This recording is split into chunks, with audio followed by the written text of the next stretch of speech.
આજે રાજકોટ ખાતે TRP games zone કે જ્યાં 2.5 મહિના પહેલાં એક ઘટના ઘટી 25 મેના રોજ જ્યાં 27 નિર્દોષો ભૂંજાઈ ગયા ભારતીય જનતા પાર્ટીના ભ્રષ્ટાચારના પાપથી અને ગુજરાતના શાસનમાં રહેલા અધિકારીઓ એની લાલચ એની ભ્રષ્ટાચારી નીતિઓના કારણે અનેક લોકોએ જીવ ગુમાવ્યો।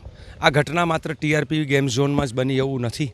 આવી અનેક ઘટનાઓ એ તક્ષશિલાથી શરૂ થઈને હરણીકાંડથી શરૂ કરીને ક્યાંક રાઈડકાંડ, ક્યાંક લઠ્ઠાકાંડ, ક્યાંક મોરબીના ઝૂલતા પુલના કાંડ, આવા અનેક જલકાંડ, અગ્નિકાંડ, રાઈડકાંડ એવા કાંડ બને છે અને ગુજરાતની જનતા એ ભાજપના ભ્રષ્ટાચારનો ભોગ બને છે।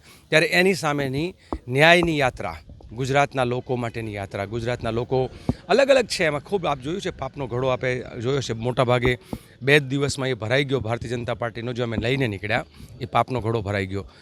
એવા ગઈકાલે જ્યારે રાજકોટ પહોંચ્યા હતા સંવેદના સભા થઈ, રાજકોટના લોકોનો આભાર કે આપે 25મી જૂને સ્વયંભૂ રાજકોટ બંધ કરીને સૌરાષ્ટ્રના હૃદય તરીકેનું જે રાજકોટનું સ્થાન છે એને જીવંત રાખ્યું અને કહ્યું કે અમારું હૃદય તમારી જેમ અસંવેદનશીલ નથી, અમારી સંવેદના આજે પણ જીવંત છે।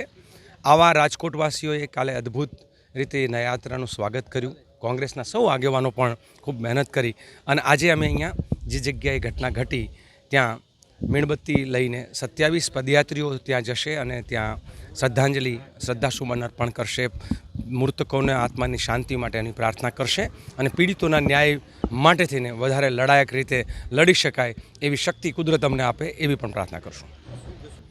અને હું એવું માનું છું, એવું જ હોવું જોઈએ। કોઈ પીડિતોને રાજકીય પાર્ટીઓ સાથે કંઈ લેવા દેવા હોવું જ ના જોઈએ।